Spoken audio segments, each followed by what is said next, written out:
Politics గురించి ఒక common మ్యాన్గా నేను అడగట్లా. ఇప్పుడు కవిత గారిది కావచ్చు, లేకపోతే కేసీఆర్ గారిది కావచ్చు, కేటీఆర్ కావచ్చు, రేవంత్ రెడ్డి గారు కావచ్చు, బీజేపీ కూడా కావచ్చు.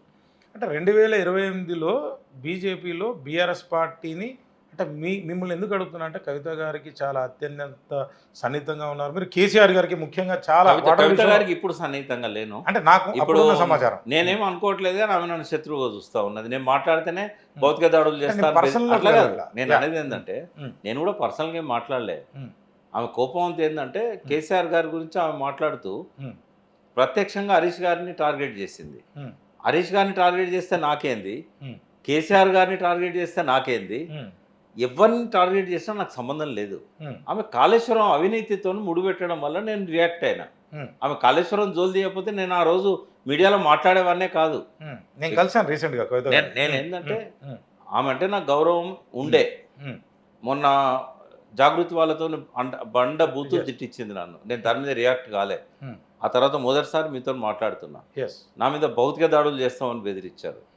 అంటే తెలంగాణ రాజకీయాలను అయితే ఒక మీడియాలో కూర్చొని మాట్లాడితే తంతామని చెప్పి భౌతిక దాడులు చేస్తామని చెప్పిన వాళ్ళు నాకైతే గుర్తులేదు. మీకేమైనా గుర్తున్నారా? ఎవరు అన్నారా? కాబట్టి ఇక నేను ఆమె గురించి మాట్లాడదలుచుకోలేదు. ఎందుకంటే మళ్ళీ నేను నలుగురు గన్మెన్లు నన్న పెట్టుకోవాలి, ఓ నలుగురు రౌడీలు నన్న పెట్టుకోవాలి. అందుకని నేను ఆమె గురించి మాట్లాడా. ఇప్పుడే కాదు, ఎప్పటికీ మాట్లాడా. ఆ ముఖ్యమంత్రి అయినా మాట్లాడా, ఆ ప్రధానమంత్రి అయినా మాట్లాడా, ప్రతిపక్ష నాయకురాలైనా మాట్లాడా, ఆమె ఏం చేసినా ఆమె గురించి నేను మాట్లాడా. నా మైండ్లోకి వెళ్ళి ఆమె పేరే తీసేసిన నేను. అంటే నేను ఎమోషన్స్ అడగట్లేదు సార్. ఇక్కడ ఇప్పుడు కవిత వేరే పార్టీ పెడతా, కేసీఆర్ గారు ఇంకో పార్టీ పెడతా, పెట్టుకొని కేటీఆర్ గారు బీజేపీలో ఉంటారా, లేకపోతే మీరు ఇంకో కాంగ్రెస్ పార్టీతో ఉన్నారా సమస్య కాదు. నా ప్రశ్న ఏంటంటే సూటిగా ఇప్పుడు రాష్ట్ర రాజకీయాలు ఇట్లా తయారైతే మన రాష్ట్ర భవిష్యత్తు పరిస్థితి ఏందనే ప్రశ్న ఆ దిశగా ఉంది నాది. అది ఇప్పుడే మంచిగా ఉందా? ఇట్లా అయితే ఎట్లయితే అని మీరు ఆలోచిస్తున్నారు. ఇప్పుడు మంచిగా ఉందా? ఏ విషయంలో మంచిగా ఉంది చెప్పండి నాకు. తల్లి కడుపులో ఉన్న బిడ్డనే క్యాన్సర్తో పుడుతుంది. భూమిలో నుంచి వచ్చే మొక్కే విషాన్ని తీసుకొస్తుంది. ఎక్కడ బాగుందని చెప్పి ఇప్పుడు ఎక్కడన్నా అన్ని బాగుంటే రాజకీయం బాగుంటుంది. ఎక్కడ బాగుందని మార్చాల్సింది చాలా ఉంది. అంటే ఎట్లా ఈ ప్రశ్న ఎందుకు అడుగుతున్నా అంటే కామన్ మ్యాన్లో బీసీ బిల్లు ఏ స్థాయికి వచ్చిందంటే బీసీ బిల్లుని రేవంత్ రెడ్డి గారు పాస్ కాకుండా చేస్తున్నారంటే నాకున్న అవగాహన ప్రకారం ఏం జరుగుతుందంటే 50% కంటే ఎక్కువ చేయొద్దు అని. సరే అది ఏ కమిటీయో, మండల్ కమిషన్ కమిటీ, ఈ కమిటీ, ఆ కమిటీ, సుప్రీంకోర్టు అదే సార్ ఏదన్నా కానివ్వండి. అంటే బీహార్ చూసాం, కర్ణాటక చూసాం, కేరళ కూడా చూసాం. ఇవన్నీ కాని దాన్ని పట్టుకొని అన్ని పార్టీలు కూడా వేలాడుతున్నాయి. మీరు కూడా ఈ మధ్య ఇటీవల ఒక ఐఏఎస్ నరహరి గారు ఒక బుక్ రిలీజ్ చేశారు. మీరు కూడా వెళ్ళారు. ఆ రోజు నేను కూడా రావడం జరిగింది. అంటే ఏ దిశగా పోతున్నాం, మనం ఏం ఆలోచిస్తున్నాం అంటే ఇప్పుడు ఈడబ్ల్యూఎస్ స్కీమ్లో ఒక 10 అంటే దాదాపు 60% ఉంది. అది కూడా ఇల్లీగల్ అని నాకు అనిపిస్తా ఉంది. నేను ఏమంటున్నా, ఏం చెప్తారు ప్రకాష్ గారు? సుప్రీంకోర్టు ఇచ్చిన జడ్జిమెంట్ ఏదైతే ఉన్నదో దానికి ఎఫెక్ట్ కావద్దు అనుకుంటే తమిళనాడు లాగా కాన్స్టిట్యూషన్లో 9th షెడ్యూల్లో అమెండ్మెంట్ చేయాలి. వాళ్ళు అట్లాగే తెచ్చుకున్నారు తమిళనాడు వాళ్ళు. కర్ణాటక వాళ్ళు కూడా అట్లనే తెచ్చుకున్నారు. మనం కూడా అట్లనే తెచ్చుకోవాలి. మనం కూడా ఆ రాజ్యాంగ సవరణ చేయాలి. ఆ షెడ్యూల్ 9లో పెట్టాలి. అది పెట్టినంత వరకు వీళ్ళు ఏం చేసినా కూడా అవి నిలబడవు. తాత్కాలికంగా క్యాడర్ని కాపాడుకోవడానికి పనికొస్తాయి. మేము బీసీలకు అనుకూలంగా ఉన్నామని చెప్పుకోవడానికి, ఉత్సవాలు చేసుకోవడానికి, పూలు చల్లుకోవడానికి పనికొస్తాయి తప్ప వాటి వల్ల బీసీలకు ఎటువంటి ప్రయోజనము ఉండదు. ఇది మభ్య పెట్టడానికి, మోసం చేయడానికే తప్ప నిజంగా చేయాలనుకుంటే మోడీ గారితో కలిసి ఆయనకున్న ఇన్ఫ్లుయెన్స్ను ఉపయోగించుకొని ఈ రాజ్యాంగ సవరణ చేయించాలి. బీసీలు ఎక్కువగా ఉన్నారు తెలంగాణలో అని చెప్పి. సార్ మీరు ఒక అడ్వకేట్గా చెప్పండి. ఇందులో నాకు కన్ఫ్యూజన్ ఉంది. లాస్ట్ 1 month బ్యాక్, నేను 1-2 months బ్యాక్ రామచంద్రరావు గారు, ఆయన కూడా మీలాగా అడ్వకేట్, కొంచెం పార్టీలు పక్కన పెట్టండి, ఆయన ఈ బిల్లు పాస్ కాదు ఎప్పటికీ అనేది డైరెక్ట్గా నా ఇంటర్వ్యూలో చెప్పారు. ఎందుకు పాస్ కాదు అనేది కూడా ఇంటర్వ్యూలో చెప్పారు. సో నేనేమంటే మీరు అన్న 9th షెడ్యూల్ ఒక్కసారి ప్రజలకు క్లారిటీ ఇద్దాం. ఎందుకంటే ఇప్పుడు బీసీ పార్టీ అని కూడా వచ్చింది ఏపీ నుంచి. వాళ్ళు బీసీలకే అని చెప్తున్నారు, బీజేపీ కూడా మళ్ళీ బీసీలకే అని చెప్తుంది. రాష్ట్ర అధ్యక్షుడే ఇది ఇప్పుడు పాస్ కాదు అన్నప్పుడు నాకు చిన్న కన్ఫ్యూజన్ ఏంటంటే మీరు అడ్వకేట్గా చెప్పండి. ఈ 9th షెడ్యూల్లో పెట్టిన ఎవరో ఒకరు నాలాంటి కామన్ మ్యానో మీలాంటి మేధావు ఎవరో ఒక కేసు వేస్తారో, ఒక పిల్లు వేస్తారు, మళ్ళీ మొదలు వస్తుంది అనేది నిలబడదు. ఎందుకని ఇప్పుడు 9th షెడ్యూల్ ఇప్పుడు సుప్రీంకోర్టు బాధ్యత ఏంది ఫస్ట్ అర్థం చేసుకోవాలి. రాజ్యాంగాన్ని అమలు చేయడం అంతే. రాజ్యాంగంలో సవరణ చేసిన తర్వాత ఈ సుప్రీంకోర్టు తీర్పు తెలంగాణకు వర్తించదు. అది వర్తించకూడదంటేనే ఆ సవరణ చేయాలి. ఒకసారి సవరణ చేసినాక ఏ పిల్లు వేసినా కూడా నిలబడదు. కాబట్టి అల్టిమేట్గా మనకు బీసీలకు 52%, 56%, 42% రావాలంటే ఆ రాజ్యాంగ సవరణ జరగాలి. ఆ రాజ్యాంగ సవరణ ప్రకారమే ఆ 50% కంటే ఎక్కువ ఉండకూడదు అనేది మన రాజ్యాంగంలో ఉంది. అంటే రాజ్యాంగాన్ని ఇప్పుడు మీరు రాజ్యాంగంలో మార్చమంటున్నారు. లేదు. హ్మ్. సుప్రీంకోర్టు తీర్పులో ఉంది. హ్మ్. రాజ్యాంగంలో లేదు అది. హ్మ్. సుప్రీంకోర్టు తీర్పులో ఉంది. అంటే ఇదే క్లారిటీ సార్. అంటే 100% ఉద్యోగాలను కూడా మనం ఇవ్వొచ్చా? 100% పార్టీల్లో కూడా టికెట్స్ ఇచ్చేటువంటి ప్రయత్నం చేయొచ్చా అనేది నా ప్రశ్న.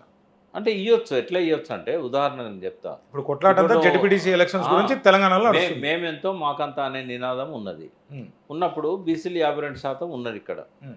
ఆ 52% 42% రిజర్వేషన్ కావాలంటే హ్మ్. సుప్రీంకోర్టు తీర్పును వయలేట్ చేసినట్టు అవుతుంది. ఎందుకంటే ఎస్సీలు, ఎస్టీలు వీళ్ళందరికీ కలిపితే హ్మ్. 50% దాటిపోతుంది. హ్మ్. దాటిపోవడాన్ని సుప్రీంకోర్టు ఒప్పుకోదు. ఎవరు కోర్టుకు పోయినా హైకోర్టు అయినా సుప్రీంకోర్టు అయినా కొట్టేస్తాయి. హ్మ్. ఈవెన్ రాష్ట్రపతి ఉత్తర్వులు ఇచ్చినా కొట్టేస్తాయి. హ్మ్. హ్మ్. ఇప్పుడు ఆల్రెడీ రాష్ట్రపతి దగ్గరనే కదా. హ్మ్. ఒకవేళ వాళ్ళు సంతకం పెట్టినా కూడా హ్మ్. అది రాజ్యాంగ వ్యతిరేకం అవుతుంది. 201 ప్రకారం. హ్మ్. సుప్రీంకోర్టుకు వ్యతిరేకం అవుతుంది అది. హ్మ్. కాబట్టి సుప్రీంకోర్టు తీర్పు ఏదైతే ఇందిరా సహాని కేసులో రైట్. 1992లో వచ్చిందో రైట్. దాన్ని ఉల్లంఘించాలంటే హ్మ్. మళ్ళీ సుప్రీంకోర్టులో హ్మ్. ఈ ఎక్కువ మంది బెంచ్ అన్న దాన్ని కొట్టేయాలి. హ్మ్. హ్మ్. లేదంటే అది సాధ్యం కాదు. హ్మ్. కాబట్టి రాజ్యాంగంలో 9th షెడ్యూల్లో పెట్టాలి. రైట్. తమిళనాడు తెచ్చుకున్నది కదా, హ్మ్. సేమ్ అట్లే. రైట్. అంటే చివరిగా దీని గురించి ఒకటి చెప్పండి సార్. అంటే ఒక కామన్ మ్యాన్‌గానే అనుకోండి మీరు. ఉమ్. అంటే చూస్తుంటే వ్యవస్థ ఒక్కొక్కసారి అసహ్యం కూడా వేస్తుంది. మీరేమనుకోకపోతే కులాలు, మతాల కన్నా అత్యంత ప్రమాదకరమని నా కామన్ మ్యాన్‌గా నా స్టేట్మెంట్. వి. ప్రకాష్ గారు ఒక మేధావిగా, చదువుకున్న వ్యక్తిగా, ఒక అడ్వకేట్‌గా, ఇన్ని సంవత్సరాలు రాజకీయాల్లో ఉన్న వ్యక్తిగా, ఒక బీఆర్ఎస్, టీఆర్ఎస్ ఒక ఫౌండర్‌గా ఇవన్నీ చూసి వచ్చుంటారు. మీరు ఏం చెప్తారు? అంటే నాకైతే ఈ దేశంలోనే ఉండాలనిపిస్తలేదు. హ్మ్. ఇప్పుడు జరుగుతున్న ఇవన్నీ చూస్తుంటే హ్మ్. ఏదో కొద్దిగా చిగురంత ఆశ ఏంటంటే హ్మ్. మా మనవడు ఇట్లాంటి నెక్స్ట్ జనరేషన్ మళ్ళొచ్చే నెక్స్ట్ జనరేషన్ హ్మ్. వాళ్ళకి చెప్పడానికి నాలాంటోడు ఇక్కడ ఉండాలి కదా అని. హ్మ్. ఇప్పుడు ఎన్ని మీలాంటి మీడియాలతో మాట్లాడినా హ్మ్. ఈ సమాజం మారుతుందనే నమ్మకం నాకు లేదు. హ్మ్. నేను 11 ఏళ్ల వయసు ఉన్నప్పటి నుంచి సమాజం మారాలని చెప్పి హ్మ్. అన్ని దారులలో ప్రయత్నం చేశాను. హ్మ్. కొండపల్లి సీతారామయ్యతో వాదించాను, హ్మ్. హ్మ్. వరవరరావు గారితో వాదించాను, హ్మ్. దేవులపల్లి వెంకటేశ్వరరావు లాంటి నిజాంకు వ్యతిరేకంగా పోరాడిన వాళ్ళతో తిరిగాను. హ్మ్. కానీ అన్నీ ఫెయిల్ అయినాయి. హ్మ్. నాకు ఈ మొత్తం లైఫ్‌లో సాటిస్ఫాక్షన్ ఏందంటే, తెలంగాణ ఉద్యమాన్ని మొదటి దశలో కేసీఆర్ గారి రైట్. కంటే 5 ఏళ్ల ముందు కరెక్ట్. మొదలుపెట్టిన వ్యక్తిగా, ఐదుగురు కలిసి. హ్మ్. 5, 6 కలిసి మొదలుపెట్టిన వ్యక్తిగా, హ్మ్. కనీసం తెలంగాణ వచ్చేదాకా బతికున్నాం. హ్మ్. చాలామంది తెలంగాణ కోసం ప్రయత్నం చేసి, వాళ్ళు తెలంగాణ చూడకుండా చనిపోయారు. జయశంకర్ అవును. లాగా. అవును. కొండలక్ష్మణ్ బాపూజీ కూడా లాస్ట్ డేస్‌లో యెస్. తెలంగాణ వచ్చే ముందు చనిపోయాడు. అవును. అవును. బట్ మేము బతికున్నాం. హ్మ్. మనం చూసాం కల్లారా. హ్మ్. లైఫ్ ఆఫ్ అకంప్లిష్మెంట్ అంటాం కదా! హ్మ్. మా జీవిత ఆశయాన్ని నెరవేర్చుకోగలిగాం. హ్మ్. ఈ వచ్చిన తెలంగాణను ఇంకా సుసంపన్నం చేయాలనే ప్రయాణంలో కూడా హ్మ్. ఓ 10 ఏళ్ల పాటు కేసీఆర్ గారితో ఉన్నాం. హ్మ్. బట్ ఆశించిన లక్ష్యాలు చాలా వరకు నెరవేరలేదు. హ్మ్. నెక్స్ట్ నెరవేర్చడానికి హ్మ్. ఒక మంచి ప్రభుత్వం వస్తే వాళ్ళకి బాసటగా ఉంటాం. మంచి అంటే ఏమనుకుంటున్నారు మీరు? కనీసం ఏందంటే ప్రజల పట్ల ప్రేమ ఉండి, హ్మ్. ఏదైనా ప్రజలకు అవసరమైనయి, ప్రజలకు కావాల్సినవి చేయాలి. హ్మ్. ఊరికే మాటలతో కాలయాపన చేయడం కాదు. హ్మ్. హ్మ్. ఇప్పుడు కేసీఆర్ గారు చేసిన మంచి పని ఏందంటే, హ్మ్. పర్యావరణాన్ని పెంచాడు ఆయన. హ్మ్. ఎక్కడ చూసినా ఇవాళ గ్రీనరీ ఉంది అంటే, హ్మ్. పల్లె పల్లె ప్రకృతి వనాలు పెట్టాడు. హ్మ్. ప్రతి ఊర్లో ఇవాళ హ్మ్. మొక్కలున్నాయి అందుబాటులో. హ్మ్. తర్వాత 280 కోట్లకు పైన మొక్కలను హ్మ్. సర్వే అయినాయి. హ్మ్. కాపాడిన మొక్కలే చెప్తున్నాను నేను. హ్మ్. దానివల్ల మహబూబ్‌నగర్, నల్గొండ లాంటి ఏరియాల్లో 1 డిగ్రీ టు 2 డిగ్రీ టెంపరేచర్ తగ్గిందని చెప్పి పర్యావరణ శాఖనే చెప్పింది. హ్మ్. హ్మ్. వీటితో పాటుగా వలసలు లేవు. హ్మ్. ఆకలి చావులు లేవు. ఆత్మహత్యలు బాగా తగ్గినాయి. 1% తగ్గినాయి. హ్మ్. అదివరకు రోజుకు 10 మంది చనిపోయేది. హ్మ్. ఇవాళ 10 మందికి ఒక్కరు చనిపోయే తలసరి పరిస్థితి ఆదాయం పెరిగిందంటారు. హ్మ్. ఆత్మహత్యలు తగ్గినాయి. హ్మ్. పంటల ఉత్పత్తి పెరిగింది. ధాన్యం ఉత్పత్తులు పెరిగినాయి. ఎక్కడ చూసినా నీళ్లు కనబడుతున్నాయి. చెరువులు బాగా అయినాయి. హ్మ్. బోర్‌వెల్స్ గాని కింద ఉన్న గ్రౌండ్ వాటర్ ఏదైతే ఉన్నదో బాగా రీచార్జ్ అయింది. హ్మ్. ఎప్పుడో 20 ఏళ్ల కింద, 30 ఏళ్ల కింద ఎండిపోయిన ఓపెన్ వెల్స్‌లలో మళ్ళా నీళ్లొచ్చినాయి. హ్మ్. తర్వాత రెసిడెన్షియల్ స్కూల్‌లో ఒక 1000 పైనే అయినాయి. హ్మ్. అంటే మండలానికి 1, 2 కనబడతా ఉన్నాయి. రైట్. ఎవరైనా చదువుకుందామని ఇదివరకు లేని వాళ్ళు వాళ్ళ పిల్లల్ని ఇవాళ తీసుకుపోయి మైనారిటీస్ కూడా ఇవాళ చాలామంది వాళ్ళ పిల్లల్ని మంచిగా రెసిడెన్షియల్ స్కూల్‌లో పెట్టి చదివించగలుగుతున్నారు. హ్మ్. ఇవాళ సూపర్ స్పెషాలిటీ స్థాయిలో హాస్పిటల్స్‌ని డెవలప్ చేశారు. హ్మ్. కొన్ని హాస్పిటల్స్ కన్‌స్ట్రక్షన్ అయితున్నాయి. హ్మ్. రేవంత్ రెడ్డి గారు వచ్చినాక కూడా వాటిని కొనసాగిస్తున్నారు. హ్మ్. వరంగల్ లాంటి కాడ 13 రైట్. అంతస్తుల నుంచి 23 అంతస్తుల వరకు. హ్మ్. అది ఇవన్నీ కూడా ఏందంటే హ్మ్. కొంతవరకు మంచి జరిగింది. యెస్. కానీ టెర్షియరీ కేర్. ఇంకా చేయాల్సింది చాలా ఉండే. హ్మ్. హ్మ్. ఇంకా ఏవైతే కేసీఆర్ గారు కొన్ని లక్ష్యాలు పెట్టుకున్నారు. హ్మ్. నేను ఆయనే కొంతమందిని కలిసి ఏదైతే మేము రైట్. ప్రణాళిక రాసామో హ్మ్. 2014 ఎన్నికల ముందు, రైట్. ఆ విజన్ ఇంకా నెరవేరలేదు. హ్మ్. బీసీ విజన్ ఏదైతే అనుకున్నామో అది హ్మ్. నెరవేరలేదు. హ్మ్. ఎస్సీ విజన్ నెరవేరలేదు. హ్మ్. మైనారిటీలకు చేయాల్సింది చాలా ఉంది. హ్మ్. ఇట్లాంటివన్నీ ఇంకా మిగిలిపోయి ఉన్నాయి కాబట్టి Hmm. వాటిని చేయగలిగే సమర్థులు ఎవరైనా అధికారంలోకి వస్తే మాలాంటి వాళ్ళకు బాసడగా ఉంటాం ఎంతో కొంత.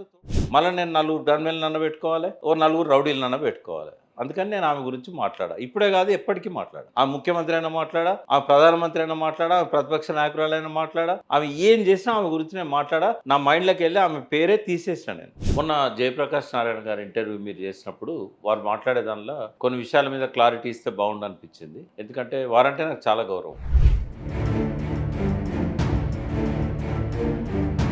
ఫస్ట్ ఏంటంటే నేను అంటున్నా జేపీ గారిని ఒకసారి చూసుకోమనండి. ఏ దేశంలో అయినా కాస్ట్ బెనిఫిట్ రేషియో చూస్తారా? నీటికి కాస్ట్ బెనిఫిట్ రేషియో లెక్క కట్టాలంటే 100 లాభాలు ఉన్నాయి. మర్రి శశిధర్ గారు కూడా ఇదే దానిపైన మొన్న రీసెంట్ అవుట్డేటెడ్ నాలెడ్జ్ అబ్బా. గ్లోబల్ వార్మింగ్ పైన స్టడీ సరిగా లేదంటారా? కనీసం మనం దాని గురించి తెలుసుకోవాలన్నా మనం మాట్లాడితే బాగుంటుంది. అని రైతుల కుటుంబం మీద ప్రేమ ఉండదా? బిడ్డల మీద ప్రేమ ఉండదా? భార్య మీద ప్రేమ ఉండదా? 35,000 మంది రైతులు చచ్చిపోయారు కదా.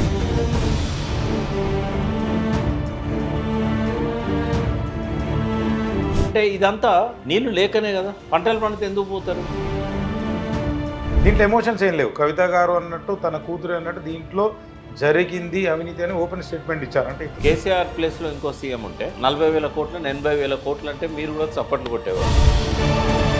కాంగ్రెస్ వాళ్ళతో మాట్లాడితే ప్రజలే చూశారు కదా, ఆయన అభివృద్ధి చేస్తే మమ్మల్ని ఎందుకు గెలిపించారు? చూసేకులు తెలివాయి, టీఎంసీలు తెలివాయి. నీళ్ళ మీద మైక్ పెట్టినాం కాబట్టి మాట్లాడుతూనే ఉంటారు. లంకె బిందెలు ఉంటాయని అనుకుంటే ఖాళీ కుండలనే అని ఎప్పుడైతే ముఖ్యమంత్రి గారు కామెంట్ చేశారో ఆయనకి ఎకానమీ మీద అవగాహన లేదని చెప్పి అర్థమైంది. కాంగ్రెస్ పార్టీ అట్లనే అంటుంది, బీజేపీ అదే అంటుంది. వాళ్ళకేమో దురుద్దేశాలు ఉన్నాయి. జేపీ గారికి దురుద్దేశాలు. రేవంత్ రెడ్డి విషయంలో పచ్చ అబద్ధాలు మాట్లాడుతున్నాడు అనేది మాత్రం ఎక్కడన్నా అవినీతి మీద ఒక సింగిల్ పేజీ దరఖాస్తు ఉందా? వ్యవస్థల్ని మ్యానిపులేట్ చేస్తున్నారని చెప్పి అంటే మీరు ఎట్లా చెప్పగలుగుతారు? ఇప్పుడు మేము ఇచ్చిన రికార్డ్స్ అని ఉన్నాయి. మా పేరే మెన్షన్ చేయలేదు రిపోర్ట్లో. ఈవెన్ సిబిఐ ఎంక్వైరీ చేసినా శిక్ష పడదు. ఇప్పుడు రాష్ట్ర రాజకీయాలు ఇట్లా తయారైతే మన రాష్ట్ర భవిష్యత్తు పరిస్థితి ఏందని? ఇప్పుడు ఎన్ని మీలాంటి మీడియాలతో మాట్లాడినా ఈ సమాజం మారుతుందనే నమ్మకం నాకు లేదు. కులాలు మతాల కన్నా అత్యంత ప్రమాదకరమని నా కామన్గా నా స్టేట్మెంట్. అంటే నాకైతే దేశంలోనే ఉండాలనిపిస్తలేదు. పెళ్లి నల్లదత్తులనే కాంగ్రెస్ బీఆర్ఎస్ టీఆర్ఎస్ నాకు అనవసరం. ఎట్లా అరికట్టాలా, ఏం చేయాలి? పేపర్ చదివే జ్ఞానం లేనప్పుడు ఇవి వినబడితే గదే నమ్ముతారు కదా వాళ్ళు. ఇప్పుడు తెలంగాణ ప్రజలు సుఖంగా ఉండాలంటే ఏం చేయాలి? ఈ అబద్ధాలు, ఎమోషనల్ స్పీచెస్ ఇవన్నీ వినడం మానేస్తే వాళ్ళ ఆరోగ్యం బాగుంటుంది.